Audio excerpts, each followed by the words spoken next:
Coming up, here's Circle Debate Podcast, episode 54, as we're going to go ahead and discuss this past week. Everyone will be joining us. I didn't yes. I said, oh. As our guest star. What's up, bud? As this past week, we're going to go ahead and discuss for AEW's Dynamite, this recap. We're going to go ahead and recap. And also, pro wrestling news, AEW news, and this past week's NXT. And also, yes, people that are demanding it, so we are going to discuss it. There's not much WrestleMania Backlash card. Yes, I know people are asking why we're not talking about WWE, but that'll be in part 2, though, ladies and gentlemen. Part 1 is all about AEW. So AEW and wrestling news. Who requested this? Vince McMahon? Yes, he did. He did. So chop it up, chompers. He can pay us to promote it. I think that. I mean, they would benefit from the advertising that we could pull for a company like that. You know, they're on the up and ups, and so are we. And I think that they could benefit really from the exposure we provide. There you have it. Absolutely. So don't go anywhere as a 2-part episode of episode 54 begins now.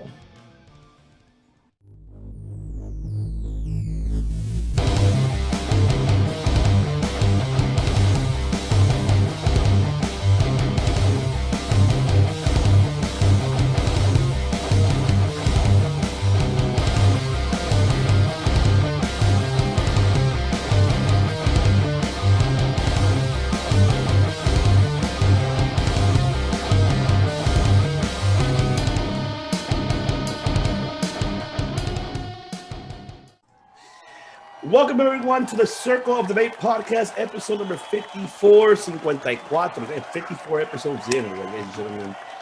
Wow, I'm loving it. We're almost in the 60s, man. Almost there. But yes, ladies and gentlemen, this is the host of Devious One here with my familia, the West Side faction, the D-Generation West, and the Kings of California, courtesy of Joe from the Ring for saying that, and also Bertie Hills for calling the D-Generation West. And I'm here with the one and only, the director. He is the director who directs everything on point. Make sure you are on point, where you stand, where you move, how you look, how you smile. Oh, man. I like the that. whole thing. I like that. That's good. I'm going to use that. If I ever return to pro wrestling, I'm going to use that. I want to do a quick impression, shout out to the captain real quick. Let me see if I do this right, okay? Because now every time he comments something, I can't not hear his voice. So it's just embedded in my head. All right. Here we go. That's right. That's the best I got. I hope I did. I hope he did good for you, Frank. But yes, it's the one and only CK1 Chris Kennedy, the director, ladies and gentlemen. And of course, this man, he is the god of podcasting. Of course, his manager's not here today, so I have to represent him. Mr. Matt Callis. Ooh, that American elbow. What's that called? Oh, of course. Bionic elbow. The bionic elbow. And of course, because he is a multi-time recording artist, a graduate from Cal State English Hills. He's also the 2018 Los Angeles World Karaoke Champion. Ladies and gentlemen, this individual also lives 1,977,000 miles from Winnipeg, Manitoba, Canada.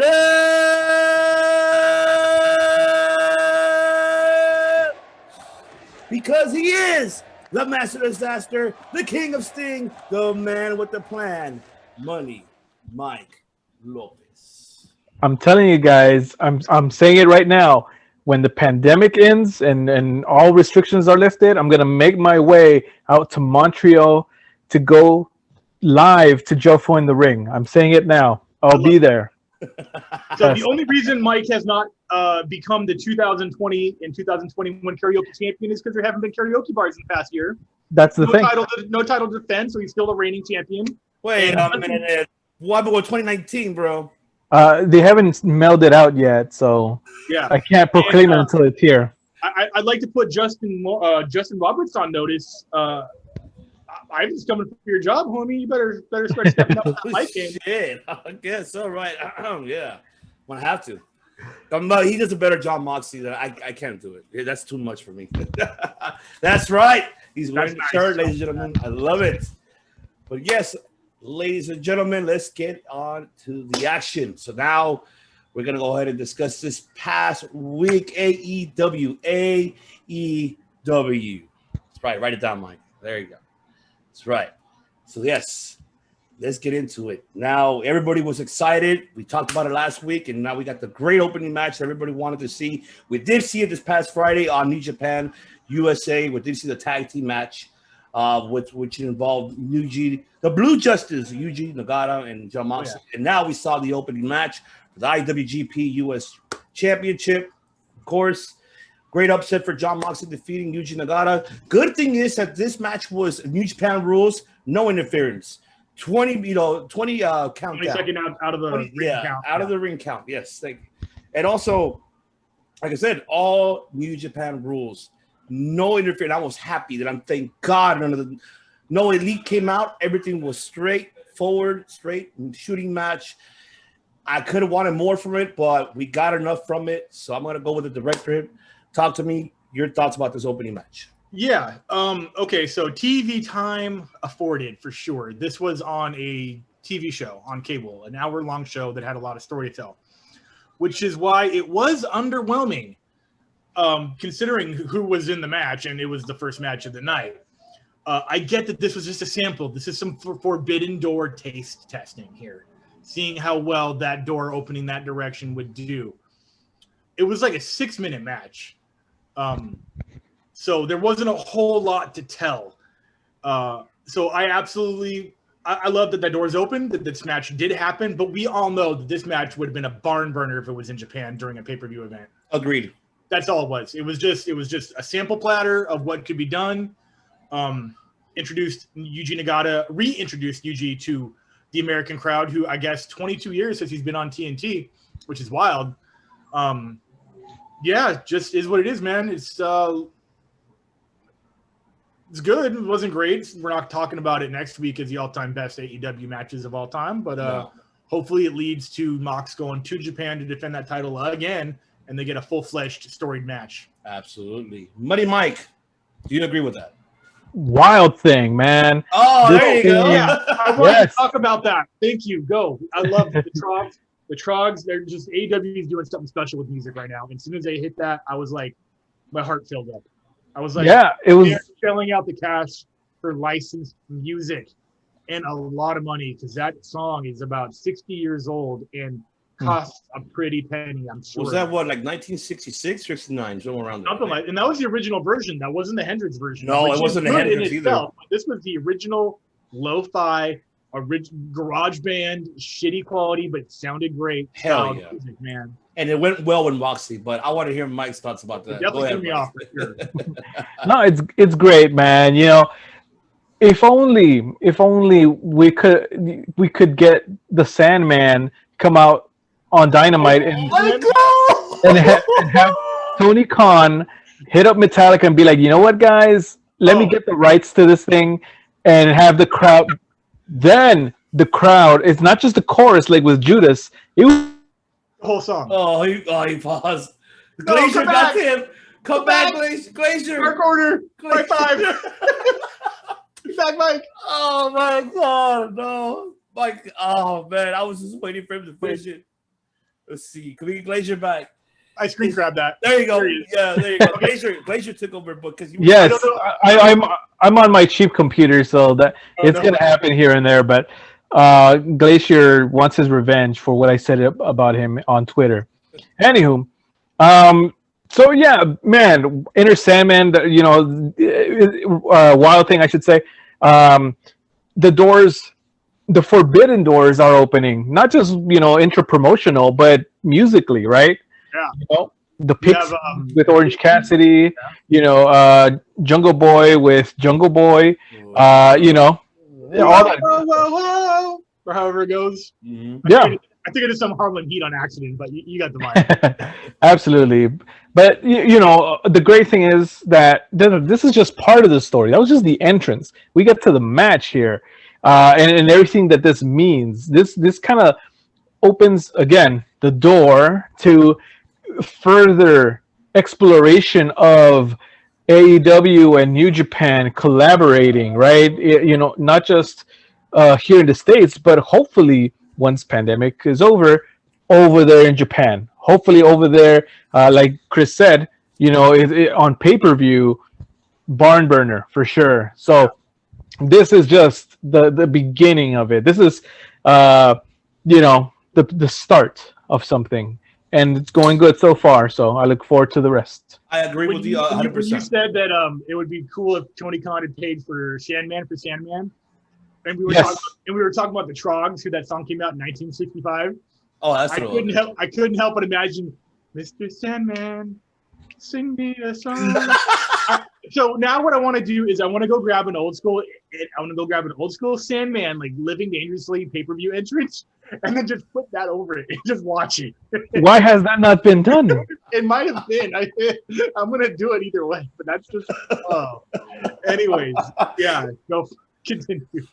Oh my god, I fucking love you guys. But oh my god, Mike, you just gave me that thought, and I got excited, but the Glacier took over. I was like, oh. That's why. That's wild right there. Okay, that's wild right there. But all I can say is, yes, I'm definitely with you. What you guys said, 100%. Right now, because of the pandemic in Japan, there's a pause. That's what it has been in the shows, because of the state of emergency and a lot of New Japan talent. 9 talent tested, positive COVID-19. So, of course, they're going to change their guidelines on how they're going to do things moving forward. But definitely seeing this match itself, it's a tip of the iceberg of how Chris said, and you said as well, that this happens in Japan, which Moxley wanted this happening last year around February, but it didn't happen. But hopefully we get to see the Blue Justice again, getting his rematch. And this guy should be highly respected. He is one of the Inoki students who actually is graduated and made a name for himself, a Hall of Famer for sure. And has trained so many since too himself. Yeah, the Inoki generations. There's people under Yuji that are phenomenal, who are still in the current roster. Yeah, Okada, Naito. Yeah, Okada's a big one. So Nagata is a legend. People who are not familiar with him, go back and YouTube his matches. This man has done it all, especially here with Marufuji is another one, an incredible match there too. You need to go ahead and see that. This individual, Yuji Nagata, is highly respected. I ain't gonna lie, I got a little shivered and teary-eyed because with the whole bow down after the match, that's a lot of respect. And for headbutting, that's more respect, to your elder, especially who was a legend in the ring or all over the world, especially. So that's kudos to Nagata, Yuji Nagata, and hopefully we'll see him again. I don't think he's going anywhere sometime. And I'm not going back. I want to keep wrestling. No, they said that he wants to wrestle till he's like 70. Like let him. No, yeah. But what I'm saying is like him going like right after the show, like going flying back home. Oh right. Yeah. But another thing you guys missed also was Rocky Romero. Saw him right there in the seats.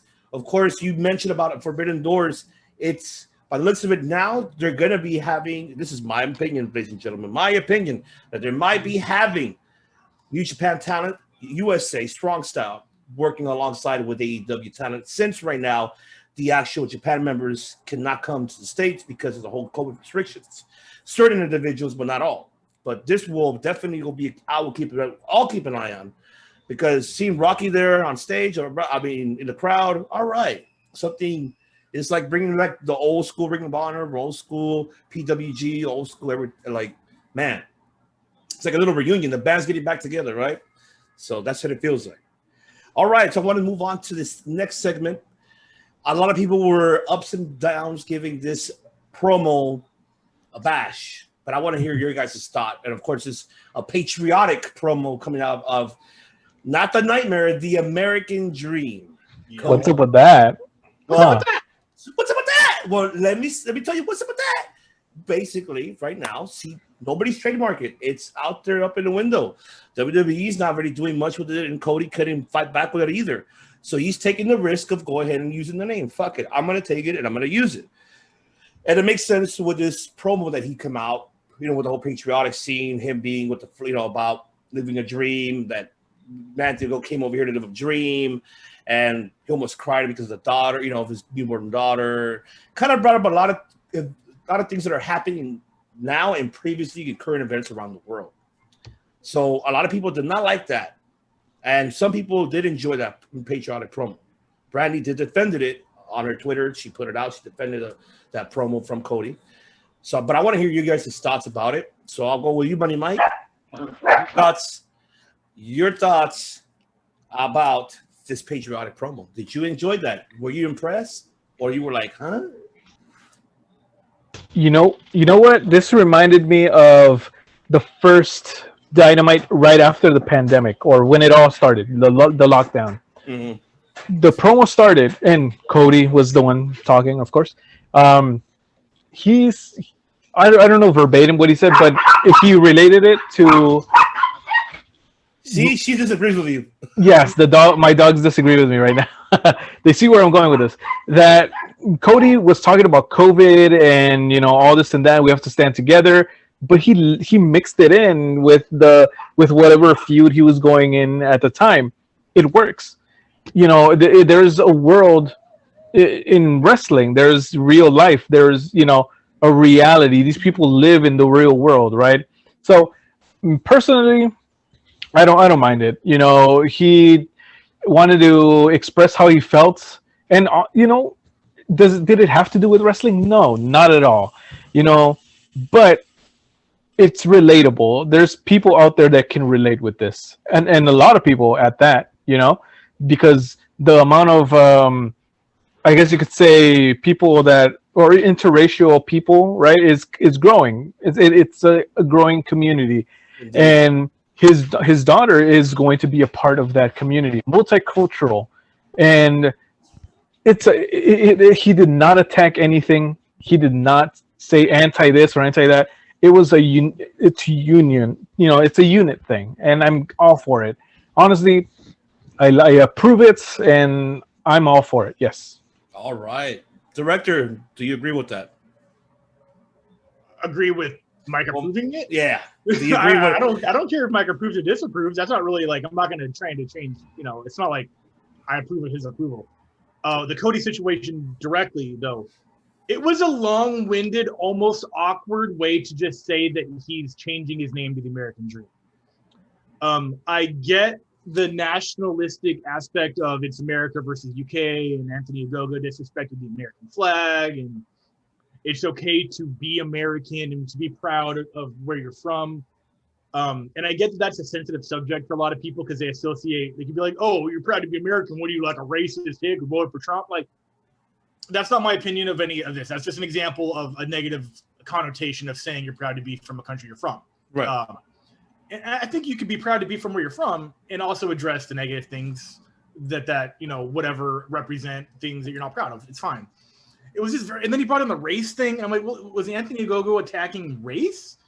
Or is Anthony Ogogo mixed race? Like, I don't know where he was going, sort of. I mean, I get it. Like, oh, I grew up in America where we love everybody. I love everybody so much. I married a black woman. We have a next kid. But it was just a real roundabout way to just say it's America versus UK and I'm taking my dad's name. And he's allowed to do that. And I don't disagree with anything Cody had said. It was hard to follow where it was going until the end. Right. I didn't know what he was trying to address besides just the flag thing. And that's it, I think that was probably what it is. Like, just more the flag issue. He just does that.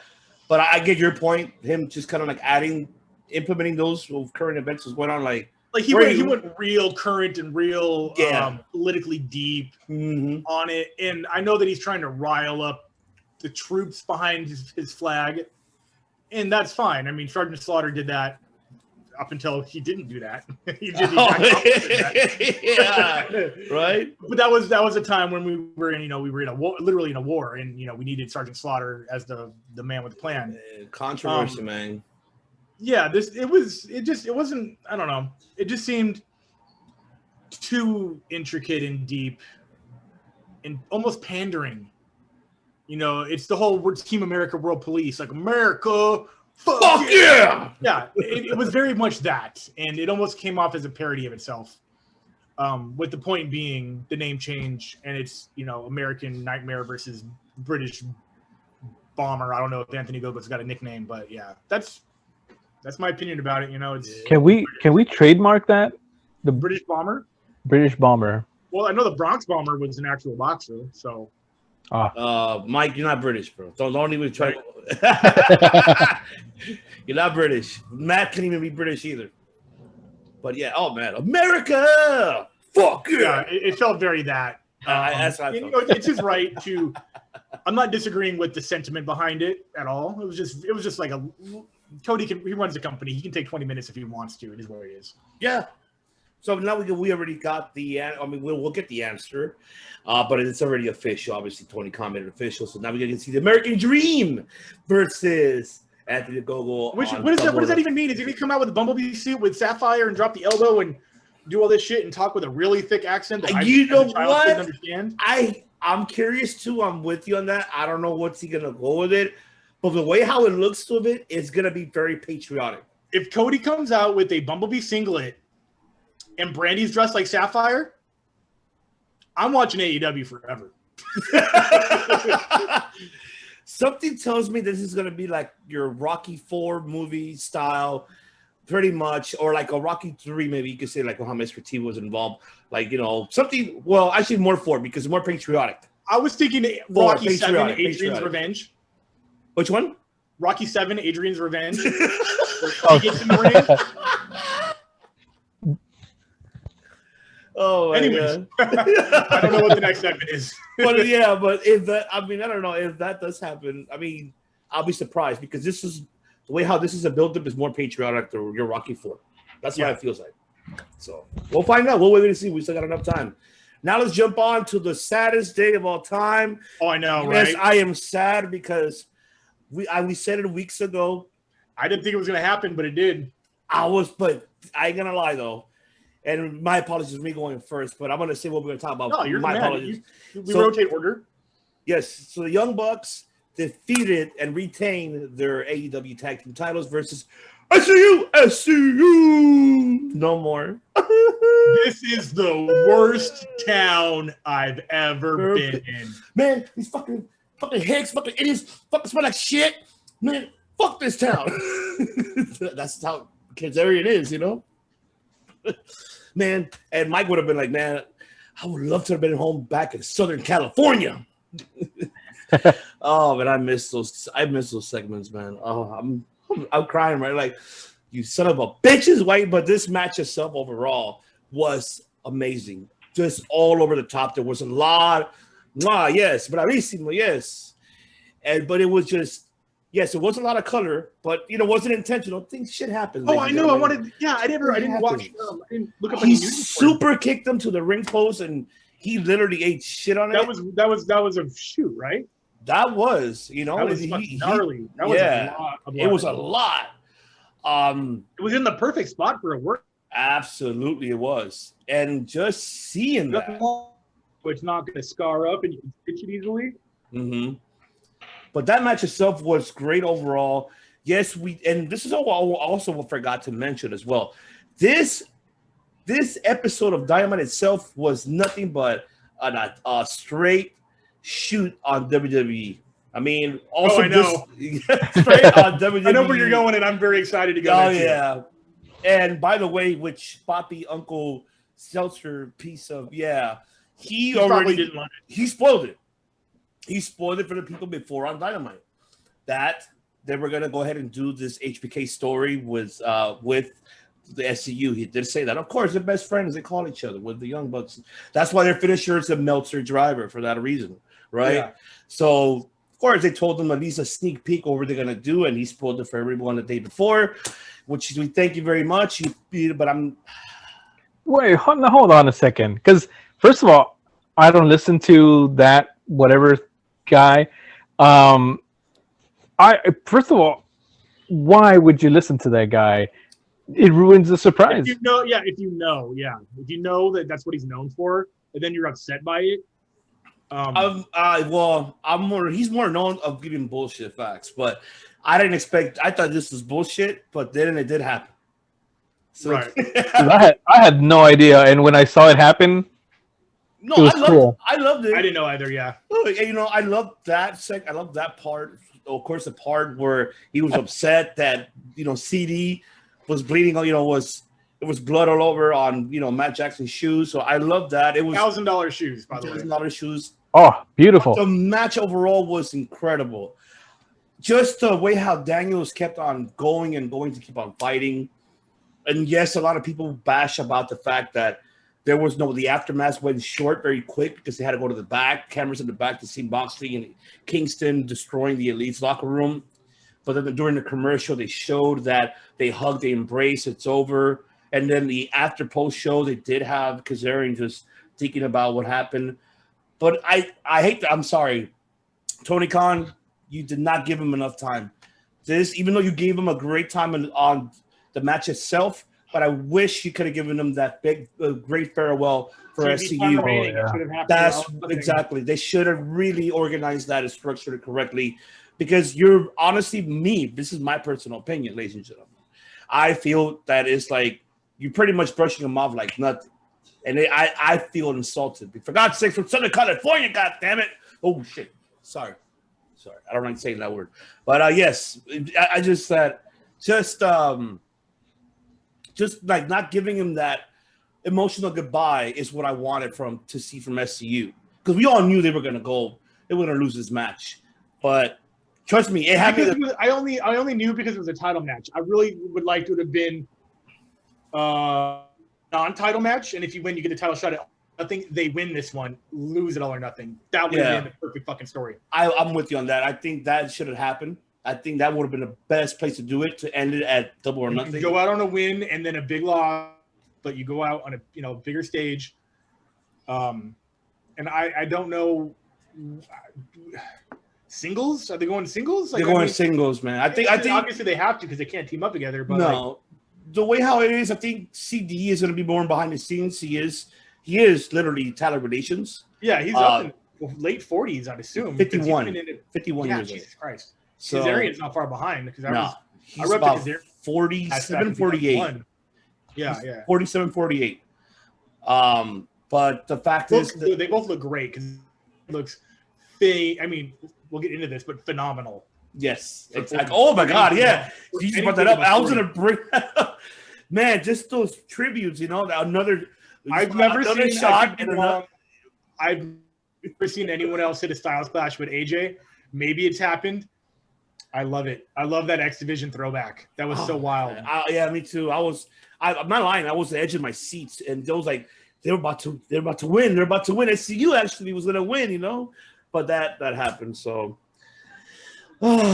Take it away, director. Then they hit. Obviously, I'm sorry. I love you. I can't believe they fucking pulled that. I can't believe one of the greatest WrestleMania moments of all time. They put it on TV. They put it on a Dynamite. That could have been on All or Nothing, man. God damn you, man. But it was just like that Young Bucks and the Revelationaries or whatever they're called, FTR. Yeah. When, they were all hitting everybody. They were all hitting other tag teams' finishers, heart attacks and doomsdays and shit like that. Like, I love that.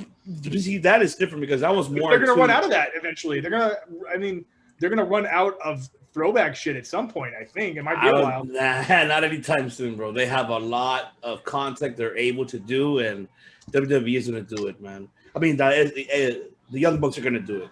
Yeah. But yeah, man. Director, take it away, man. It was sad, man. Yeah, that was basically my opinion. Was the moment I knew it was a title match, I knew it was over for SCU. I would have liked to have them to have. That would have been cool if they won the titles, the first tag team champions, and then the tag team champions again. They get to stay together. It would have been an upset for sure. But I like my storyline. That's not going to happen where they win the non-title, get the title, lose it all or nothing. Bigger storyline, bigger match. Go out with a giant bang in front of a large, audience. I want to see where they go. I don't know. They're not addressing the Scorpion thing. SCU. Shout out to Steve Bryant. Started it all, man. Yeah, I don't know. CD could stay backstage. Kazarian might go backstage. He's got a lot. They're both spry. Physically, they haven't missed a step. I would be ashamed to not see them in the ring anymore, but whatever makes them happy and gets them paid is all I want. Yeah. Money Mike. Yeah, the thing about WWE that they get right is those moments at the end of matches when, something like this happens and there's a separation. They give it time. They make sure that whoever is in the ring and there's a goodbye or something like that. They get enough time to get the emotion of the audience and the people at home. So I feel like that's something WWE does well. AEW is still learning. We've seen that, you know, the fireworks or the sparkles at Revolution, the ending of Blood and Oh God. Guts, this sort of thing.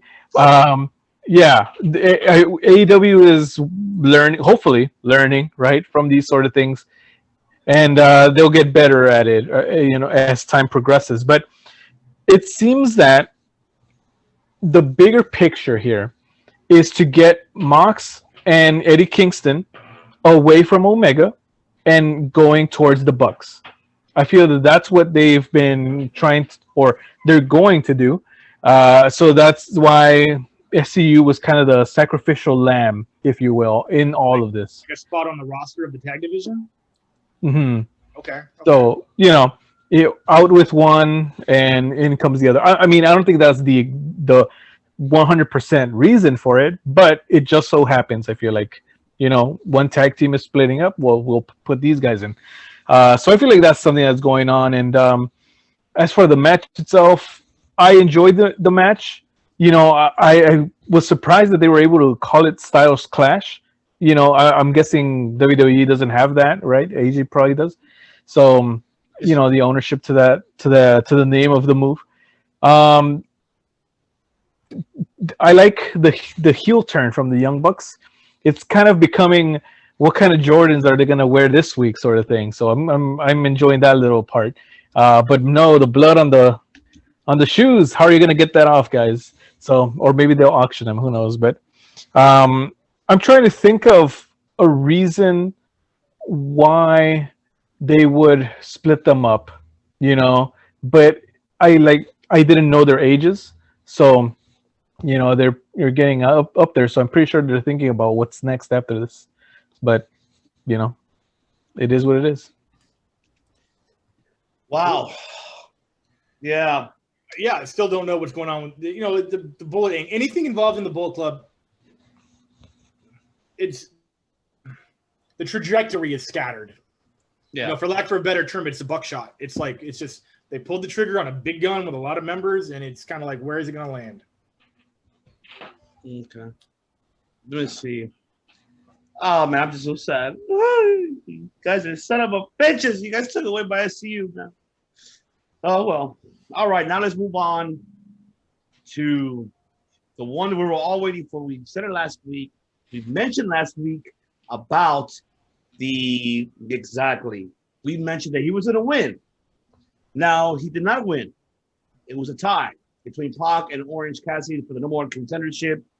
But yes, I will explain why, Mike, why you did that. And because this is the iffy part about it, which I'm going to go ahead and digress immediately and then give you guys thoughts about it.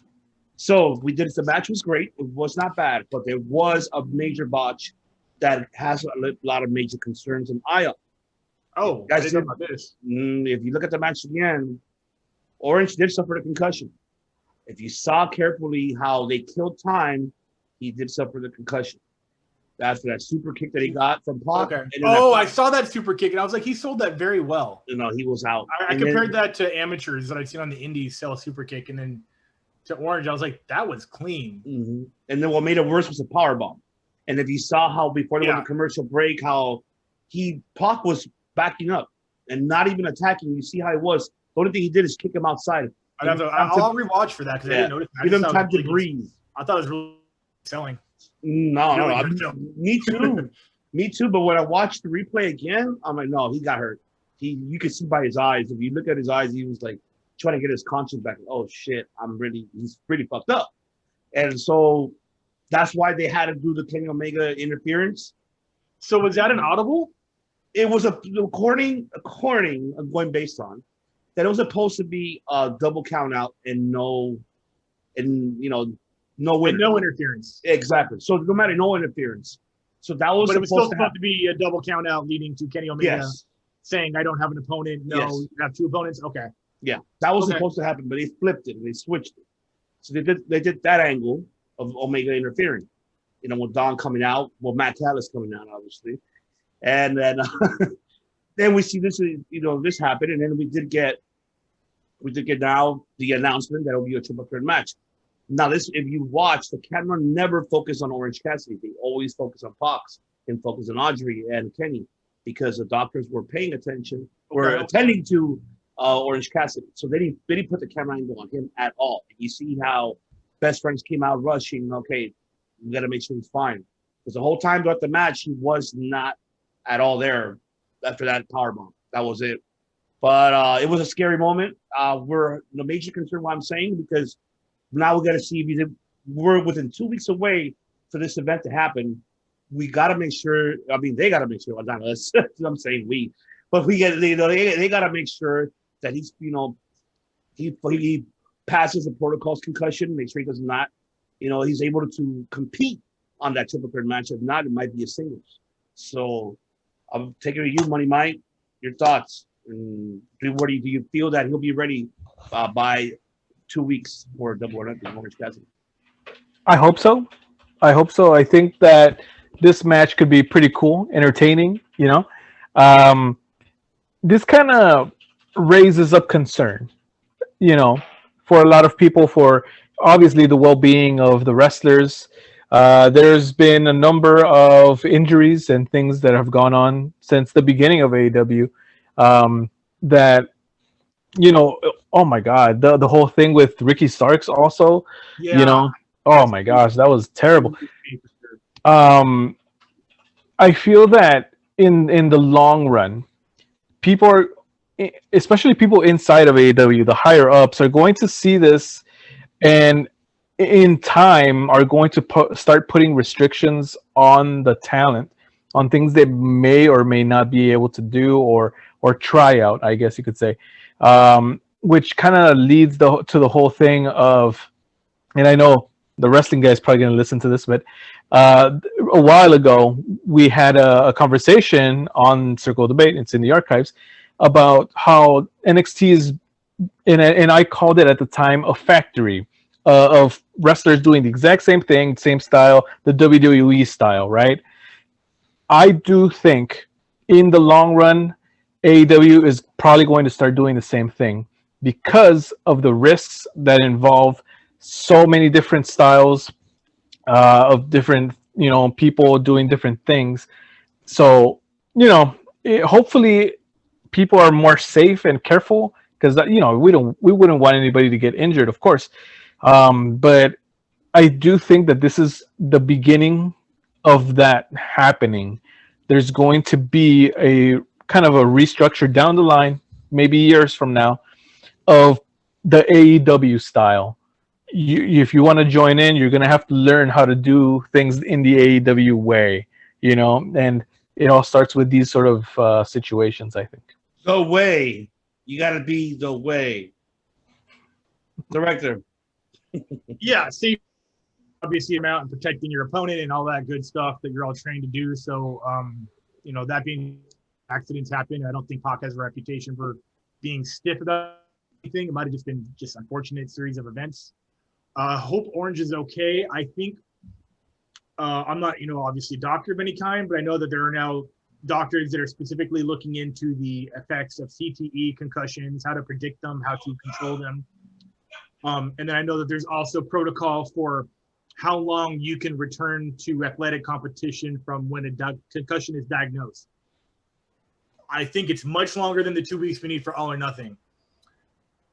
So hopefully it's not a concussion. I don't know if you saw a medical report or a press release of some sort. It hasn't been there yet, but rumor in Windows is only a small, mild concussion. It's not major. Which is still, we saw what happened to Daniel Bryan, and he didn't even have the thing that they said that he had. Thank God.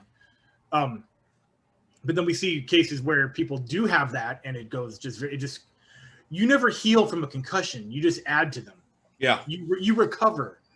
But it's like having a checker. You click it once and you have it. You click another one, the more exactly. So they accumulate. I hope he's okay. That's it, man. Like Orange Cassidy is a great talent who has a lot of potential and a lot of cool storylines. And I hope they don't rush his return for buys. Yeah, that's it. I'm with you on that. This is hope. So we'll keep an eye on that, and we'll find out next week too, because next week there's a lot still to cover for Dynamite. It's not over yet, ladies and gentlemen. There's still a lot more to do.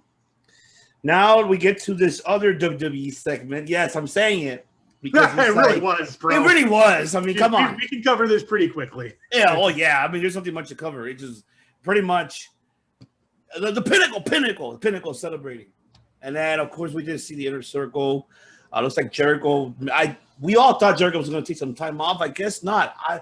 Guess not. Guess not. So I guess we might. Yeah, I'm cool with that. Like, I love yeah. Jericho, so guy puts in the work, let him work. Yeah, I'm cool with that. I think what I was hearing around all over social media, they were bashing Jericho, and Jericho responded back about the botch, the landing from last week. Like there was no botch. It was just not great editing. That's all it was. The camera botch. I mean, you're right. Yeah, great editing. It wasn't there.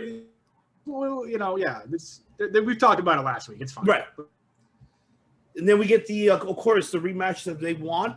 The MJF declared, okay, you want the rematch, Stadium Stampede, but if you lose, the Inner Circle breaks up forever. Mm-hmm. So I'm like, oh, forever. Courtesy of Terry Funk. So yeah, director, we'll go with you. Thoughts? Yeah, no, I mean, as soon as I saw Sammy Guevara behind the cannon, we knew what was coming. It said a little bit of bubbly. I'm like, oh, a little bit of the bubbly. We're just doing this angle. Cool. Seen it. It's fine. I love it because, again, it's throwback to WWE, which is in itself, you can call it a ripoff or a homage or just a parody of. I was entertained. I'm glad they're doing the Stampede match. I hope that becomes kind of the trademark faction battle like War Games was, or like the Survivor Series is. You know how it's the thing that your factions solve their problems with is a Stampede. Mm-hmm. I think the AEW kind of nailed it the first time they did it, and this time is going to have a lot less sense of humor in it. So can't wait to see how bad Dax Harshwood bleeds again. He's probably going to get his head chopped off or something by a lawnmower. I don't know. The guy just bleeds by blinking. It's wild. Hey, but he knows how to handle the color very well, so I give him kudos for that. Yeah. But yeah, that's it, man. It was fine. I don't, wasn't excited by it, but I want to see the Stampede match, and then I want the angle to be over. There we go. Money Mike. Where have I seen this before? I can't put my finger on it. You've never seen it at least 3 times with a milk truck, a beer truck, and a Zamboni. Interesting. Or a cement truck, I guess we can say cement truck counts, right? Yeah, I mean, yeah, maybe. Yeah, I mean, that was slightly different. It was a giant vehicle coming out pouring liquid on someone. I'm a fan of vehicles in wrestling. I've said that before. Anytime a vehicle was involved, I'm all for it. The golf cart, the Zambonis, all of it.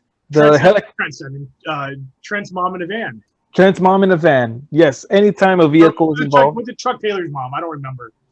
No, Trent's mom. Okay, it was Trent's mom. Trent? Forklift. Come on. Yes, of course. Anytime. So I enjoyed it. Why not? Right? It's been since 1999 that happened. It's been a minute. I was in middle school. It's been, I don't know how many years since then. Do the math. So yeah, time has passed. WWE themselves have recycled so many other things that, it's like whatever's at this point. It's not gonna make me not watch Dynamite, between the whole "I'm sorry, I love you" to the beer truck, it's fine. What I love about this at Tony Khan, he mentioned this before. He did make a comment that it was a bash on Vince. I'm not gonna do repeated matches for 17 weeks. I'm going to make 17 different matches. I'm going to make something different. I'm not going to do recycling over and over and over. And I wonder what the rematch count is in AEW, because it's got to be pretty low. You know what it is, to be honest, because if you could tell, I think he extends it. You get me? Like I think he keeps it for quite some time. The only one I could say that I can recall that it was like very close, that it's back to back, was the Jericho and Orange Cassidy feud. Yeah, that no, was- yeah, FTR had to beat Young Bucks to get a title match, but stuff like that, it's fine. It's a smaller roster, obviously, too, and it's one roster, not 3 or 4 rosters like WWE. So rematch percentage, not like the number, like the quantity, but the percentage of rematch have to be a little bit more considering it's a smaller roster to work with. Yeah. Yeah, I honestly, that's one of the things of AEW that I really, really like is that they don't do a lot of rematches right away like WWE.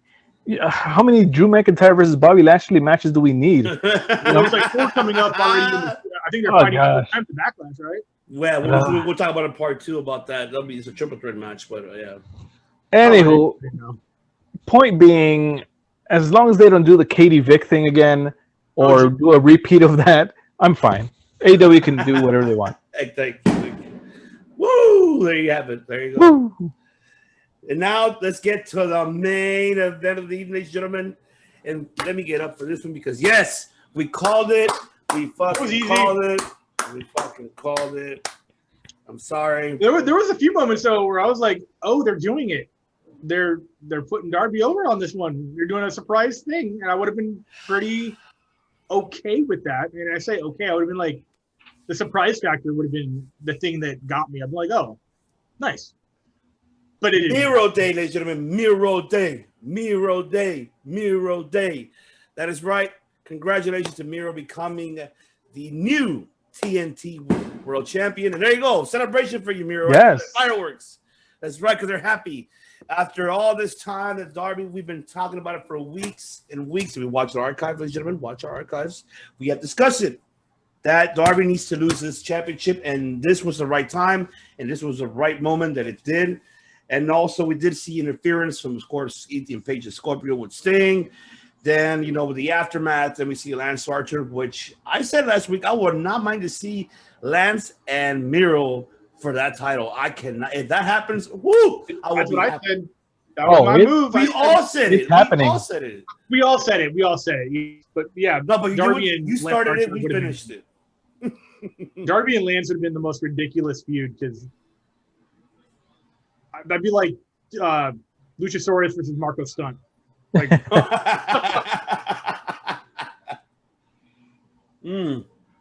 Take it away, director. I love the intro promo. I don't, the Darby character itself. The whole like poor troubled skater kid from Seattle. Like, okay, yeah, Raven was my favorite wrestler for like 5 years. I get it. I know the Raven character very well. That's really all he's in. But the promo itself, where you about Miro doesn't know who he is. First you were playing video games, then you were a best man. You're just some generic big guy. I'm like, yeah, I agree with that.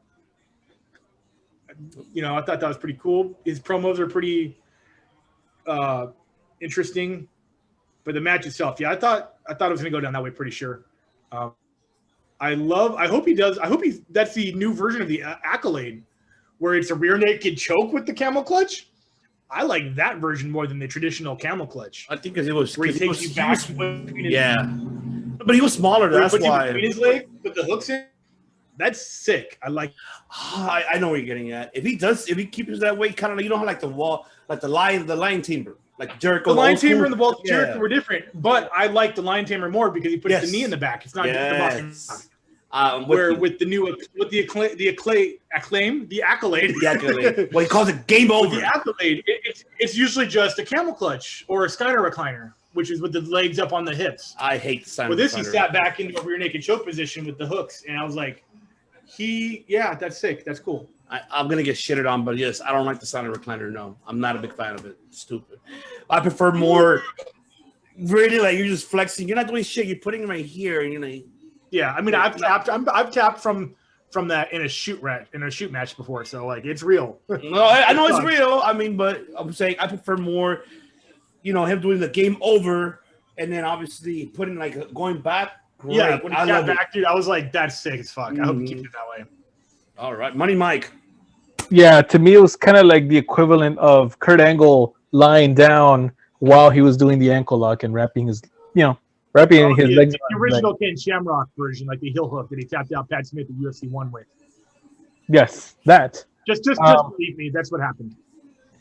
I've not seen that, but It reminds me of Frank Mir, how he leg locked Brock Lesnar, something like Yeah, that. that was a knee bar, but very similar. Very similar. Yes. Okay. Anywho, MMA aside, Mondays on our YouTube channel, by the way.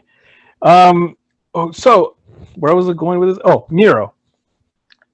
I saw the trunks, said TNT champion on them. Yeah, and I was like, that. They talked about that in the pre-promo where he had it already like stitched in. Yeah. So to me, it was like, well, he's gonna win.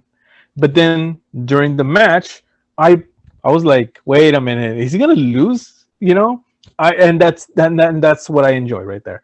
The wait a minute sort of thing, like, you know, is something else gonna happen? That's what we look forward to, because, you know, in other companies that end with an E, they it's so predictable. It's become so predictable to the point where I could already Jofo in the ring spoils it, because Jofo in the ring. Kyle, you know, the spoiler Morin. Yes, he spoils it because it's, you know, he knows, right? Anywho, I enjoyed it. I enjoyed the match, and you know, I was on the edge of my seat, and I am so glad and stoked that Miro, on Miro Day, was able to win the TNT Championship. You know, especially after everything that Darby said right there at kind of at the end, where, you know, oh, you know, that you're underwhelming, that you're a generic big man or whatever. There you go. And when he held, after the match, he held the TNT Championship right up to his face. I mean, and don't get me wrong, I like Darby Allin. I think he's gonna be a big star, but from a story perspective, I enjoyed that right there. Like, underwhelming, am I? Awesome, cool stuff. And then Lance Archer coming out, the two big dudes. I think that's gonna happen in Double or Nothing. Ooh, give me that match. And I'll say this. A few weeks ago, I was thinking to myself, how are they going to shape this Double or Nothing card? You know, I'm used to kind of cards being made weeks and weeks ahead of time. I felt that Blood and I didn't say this before. I felt Blood and Guts was kind of too close to Double or Nothing, and I kept thinking, like, how are they going to hype Double or Nothing on? Because that's a pay-per-view. You know, people are going to have to spend their money on that. So how are they going to sell it? And to their credit, right now, right after Dynamite, this one that just passed, it's shaping up to be a really good card. Definitely. And we cannot wait till next week, because we still got 2 more weeks to come, 2 more Dynamites. So then we can hit the go home, you know, episode for Double or Nothing, which I'm looking forward. I'm excited. I'm very excited. So, you know, another thing about AEW news I want to go ahead and discuss very briefly with you gentlemen before we jump into 2 topics I want to talk about with you guys. And I too have a quick couple bullet points I wanted to address separately. Take it away. About Dynamite, but you go first. I just don't want you to stop recording as soon as we're done. Oh, no, go ahead. Oh, no, just a few things I noticed. I like Jade Cargill. She's good on the mic. I think that that whole angle where she's now auditioning managers, love it. Can't wait to see what happens with that. I love the catchphrase, "I'm that bitch." It's fan-fucking-tastic. Probably my favorite catchphrase since the man for Becky Lynch.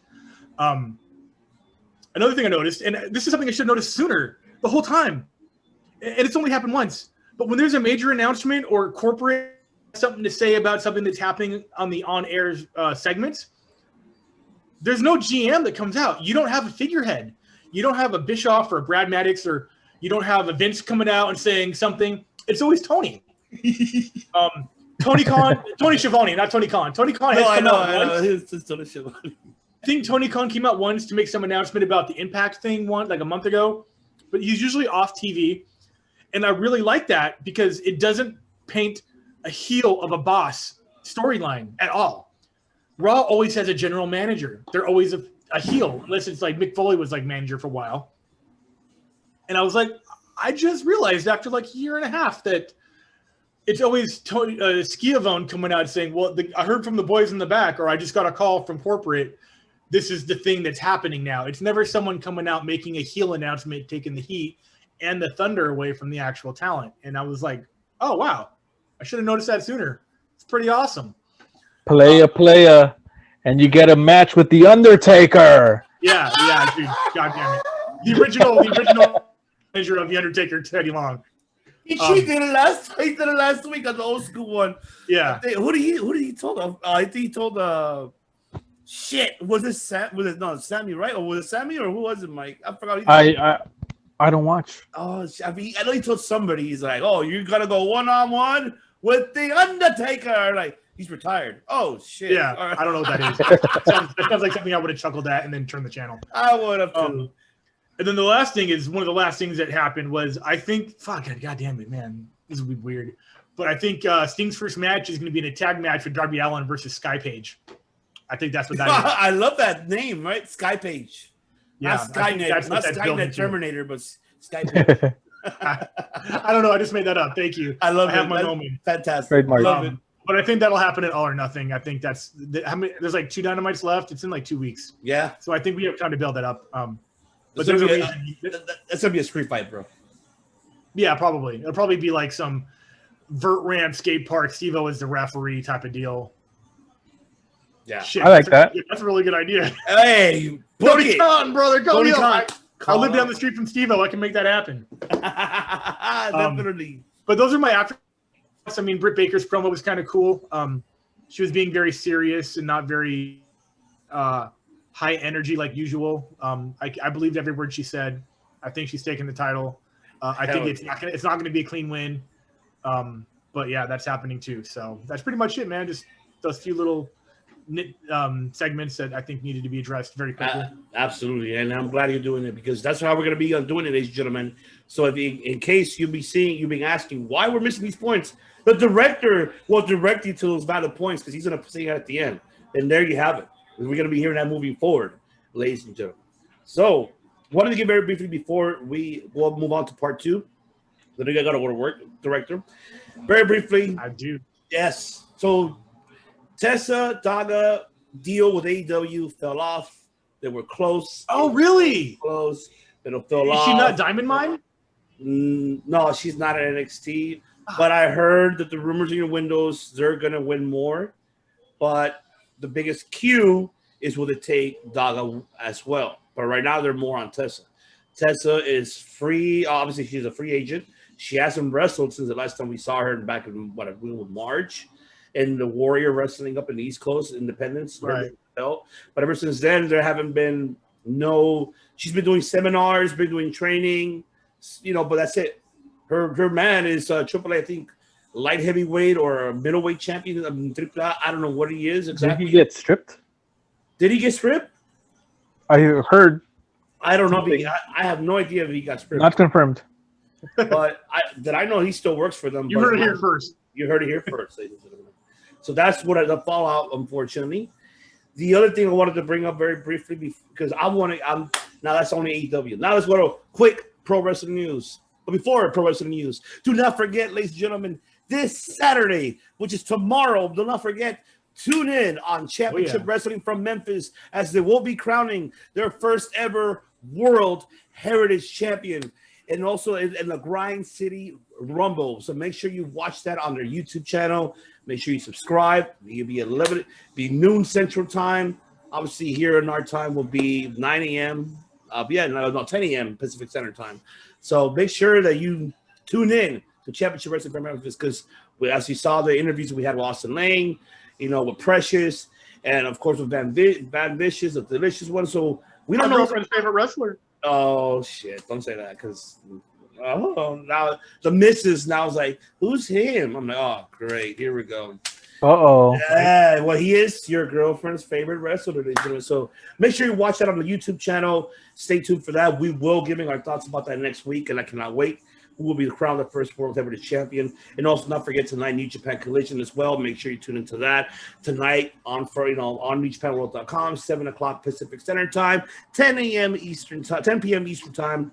Of course, Team Filthy will be taking on, of course, Clark Connors, TJP, Brody King, and Carl Fredericks. You got Leo Rush, Fred Rozier versus Hiko Leon Phantasmo, Rocky Romero versus AJC. So make sure you tune that on NewJapanWorld.com. Now, the rest of the news that I want to get two of your thoughts because I read these articles and I just curious to get what you guys think. The first one, the Eric Bischoff comments. Eric Bischoff said that there should be a war between AEW and WWE. And he gave explanation why. He said the way he compared it to the Monday Night Wars. Because the Monday Night Wars was more intriguing to the fans because you had a different product winning over another product's fan base, taking their at the exact same time, taking the real estate, taking all whatever their fan base onto their territory, starting a war. Because having this separate is just another cosplay that in professional wrestling. If he said AEW will be belittled, will not be going override when it comes to a crowd. There'll be mid-sized level crowd, but they will not. What you want to do is you want to gain WWE audience, take them away to AEW. So you need to strike first, start the war. So I'm gonna go with you, director, on this. Do you agree with Bischoff's comments? That they need to Dynamite literally up against Raw or SmackDown? Or yeah, he said again? Yeah, against WWE. I don't care. Neither company is going to be hurt by. I mean, obviously, I think Dynamite would lose to Raw most of the time, just on channel and fan base alone. I like where AEW is right now, uncompeted, so you have full undivided attention on it. I'm cool with that. I don't think that WWE is really worried about AEW at all. Yeah, it's a weird point of view because I mean, he's just trying to bring up the T versus USA thing again. Yeah. WWE won the first time it happened, and I don't want that to happen again. Money Mike. It's interesting. I actually think that the war would be a disservice to both brands, both companies. 100%. You have to split the crowd. Right you know, on. sure, DVR exists and you could watch it and whatnot, but why split it up? AEW needs to get people on board, and the best way to do that is right now, no competition at all. However, well, I guess it's a temporary thing from what I heard that they're going to move to Friday nights because of NHL or No, NBA playoffs is coming up. yeah, so they're going to move temporarily to Fridays. We'll see how that goes, right? A Friday night war, quote unquote. So for a few weeks, so that could be interesting. But if you really think about it, they're already competing on Mondays, so to speak. On YouTube, they have Elevation, right? And then Raw on USA. Obviously, completely different scenarios here, but if you get, they should be looking at their numbers if they plan on doing this, of like moving on Mondays, which in my opinion is probably the most vulnerable night, considering Raw is not having a good year. If they went to Mondays, they would have to check the analytics of how Elevation is doing, how many people are checking it out, and see how it fares against how it could possibly do at on Monday nights. Sorry, I got a little distracted right now. But long story short, they should stay on Wednesdays as much as they can, build up the fan base. It's great as a wrestling fan to get wrestling every day of the week. All right. Speaking of that, when you mentioned YouTube, the last topic of this news of the night that I wanted to talk about very briefly is, which I'll bring up because I have one more, but I'm going to let Chris too. We got to zoom, but I want to bring this very quick. Now, speaking of YouTube, what you said, Cor Brower from MLW, the owner of MLW, did make a comment about in regards for YouTube, saying that he gave his explanation why he left YouTube to Vice TV, because YouTube is overall not structured correctly. They were in the verge of having a division of dividing the pro wrestling as a sport division, having it by their own channel, but then they did not move forward with that. So he's saying that the income with YouTube itself is not enough for them to compete with. I will address that, but I'm going to go do that thing that I just talked about. I'll be right back, bro. Yeah. Otherwise, you know what's up. What's up with that? Okay, well, hold on. Walk me through this. Okay, Who's yes. this guy, and why is he in the news? Because, well, Court Bauer, first of all, remember, he is the CEO and founder of Major League Wrestling. The Oh, secret, okay. best kept secret in pro wrestling. Yeah. And he's the one that obviously is bringing back the lucha, Aztec Underground. He's Hmm. brought a lot of. He's very familiar. I mean, the promotion itself is very well known. It just has been best kept secret. But him moving to Vice TV now that they're going to get more exposure than more than before. But him just bashing on YouTube itself, the fact that they don't have anything structured correctly, especially for monetization, especially with income wise.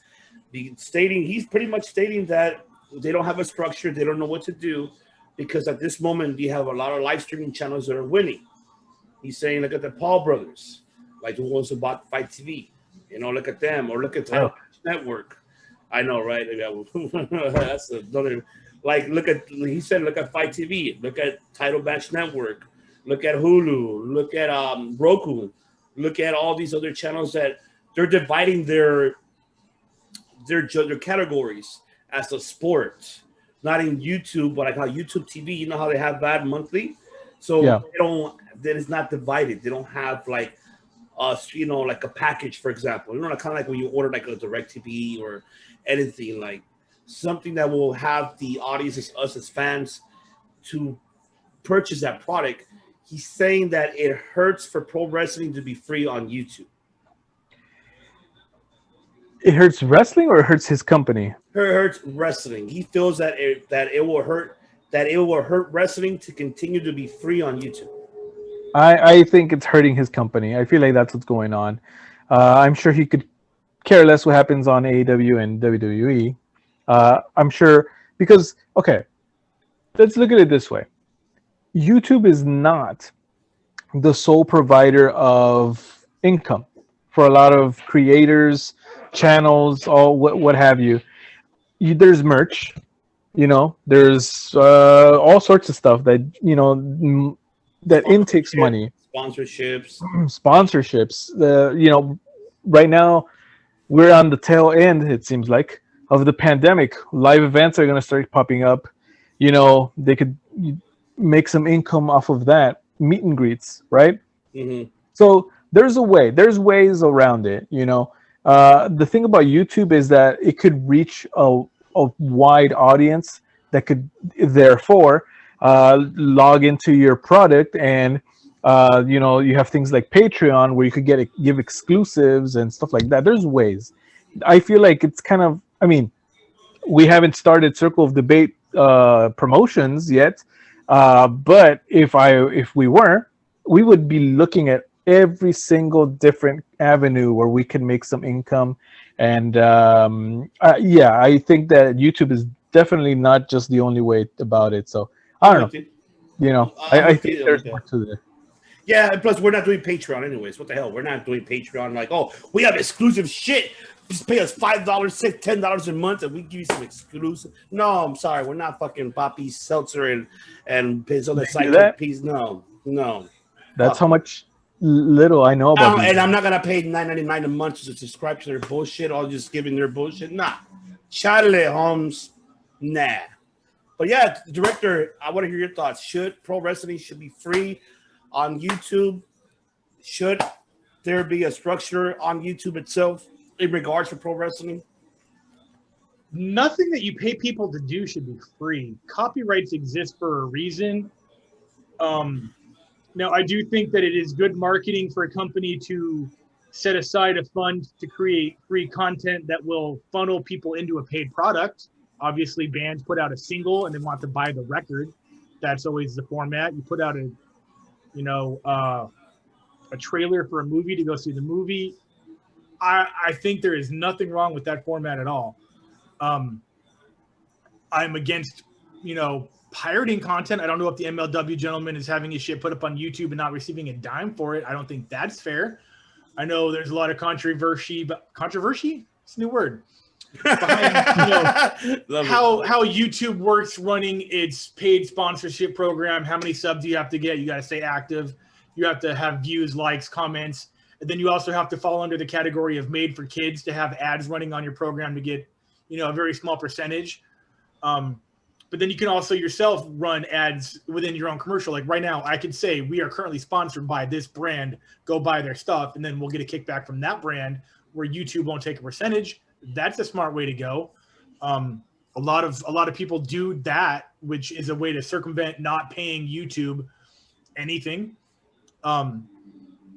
YouTube's a private company, so you know what you're doing when you go on there and how hard you're going to have to work to make a dime off of anything you put up on YouTube. That's for damn sure. That's us. Yeah, exactly. Right.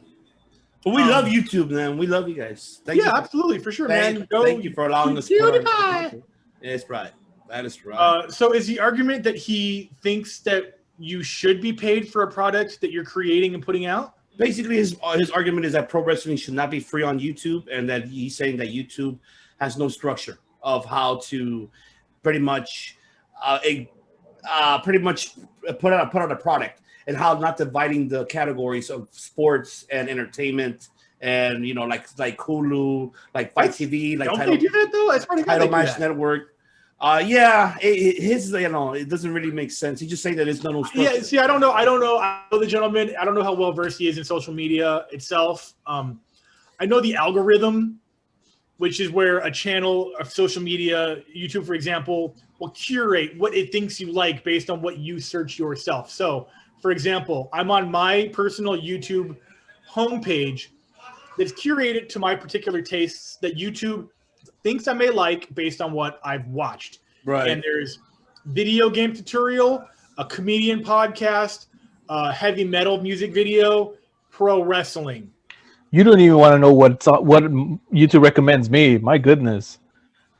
Just nothing but cat videos. Oh, yeah, absolutely.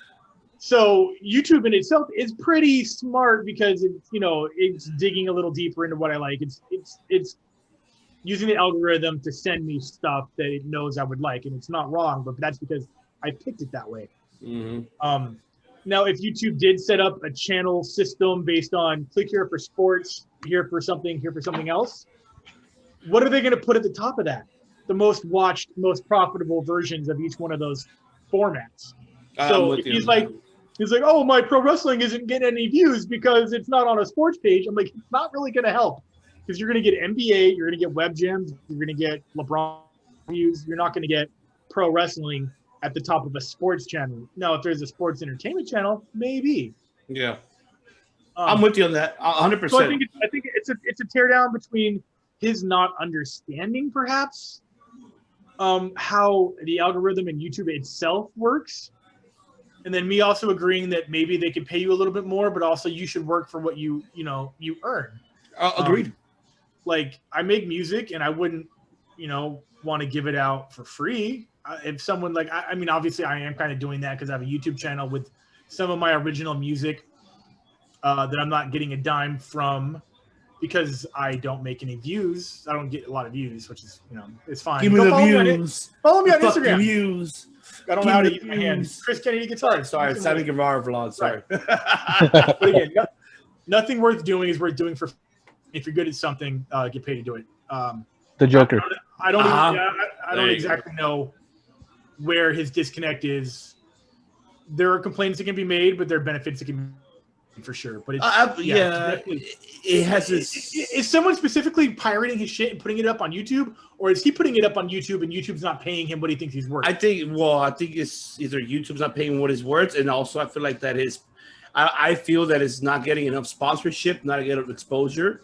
Okay. And then that's on his company. And that's on his company. I love MLW. I'm not hating on MLW. If YouTube doesn't pay you enough, yeah, you can pull it from YouTube, or be a little bit more fickle about what content you're willing to give up for free. Exactly. Not the case. Fucking pay for a 30-second slice commercial on any channel on regular television or anything. Here's how it works. What's the gentleman's name? Court Bauer. What's that first word? Court Bauer. Bauer, like Jack Bauer? Yeah, Bauer. Court Bauer. Chris Kennedy from the Circle of Debate podcast. If you want to expose MLW to a bigger audience, reach out to us. Circle of Debate 316 at gmail.com. We will be the flagship for you. You pay us, we will expose your company, we will get you the likes and views that you so desperately need.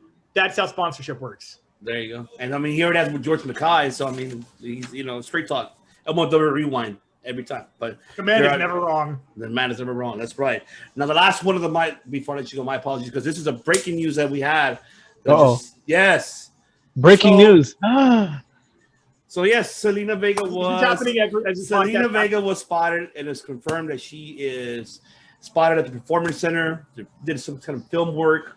Who's Performance Center? Wait a minute. Are you telling me she's on Fighting with My Family too? No. There are rumors in your windows that they're back in. People don't know that. That was Trinidad Vega playing. Yeah. Yes, Trinidad, ladies and gentlemen, formerly known as Selena Vega. AJ Lee. And also AJ Lee from Fighting with My Family. Yes, they're in talks. And looks like she might come back. Okay, so this is what I always say. This is when it comes to contract disputes, getting fired, getting rehired, get paid and be happy. If that's what happens, that's all I care about. Yeah, money talks in the end. If she's getting a nice contract with a lot of money, then more power to her. I know that Alistair is there, so I'm sure she wants to be in the same company as him. But yeah, I mean, if she's getting the money, why not? It's a fantastically weird couple. I love it. I just love it. I don't couple as a couple. It's just so contrast. It's just it's funny. It's awesome how just you would never expect her and him as far as like vibes go. All right. Absolutely. Well, there you go, ladies and gentlemen. That was part 1, ladies and gentlemen, of Circle Debate episode 54. Part 2, of course, the Money Mike and myself will be discussing NXT. And of course, people demanding it, Mike. It's not our fault. People want to hear our thoughts about WrestleMania Backlash. People don't know what you want. Has that already happened, or is it not yet? It's this Sunday. Oh, shit! All right. Sunday. That's why we talk about it. Well, I didn't know either. My attention was brought up to this Sunday, so we have to bring it up. But there you go, ladies and gentlemen. The CK1, the director, is gone for the evening because he won't be joining us in part 2. He will be going al El Trabajo. So we would like to call it El Jale. El Jale. El Jefe. El micro cara make el dinero. El guapo del jefe. Eres el guapo del jefe. Yes, you are. That's why you're the director for a reason. So don't go anywhere, ladies and gentlemen, as part 2 will start after these commercials. And also keep an eye on Mike, because I don't know, he was doing like a reunion, I guess, with somebody. So watch that in part 2. You'll see that. Those lonely boys. Yeah, I don't know what kind of reunion he was doing. Like, he was a one-man band. So keep an eye on shit. Keep an eye on part 2.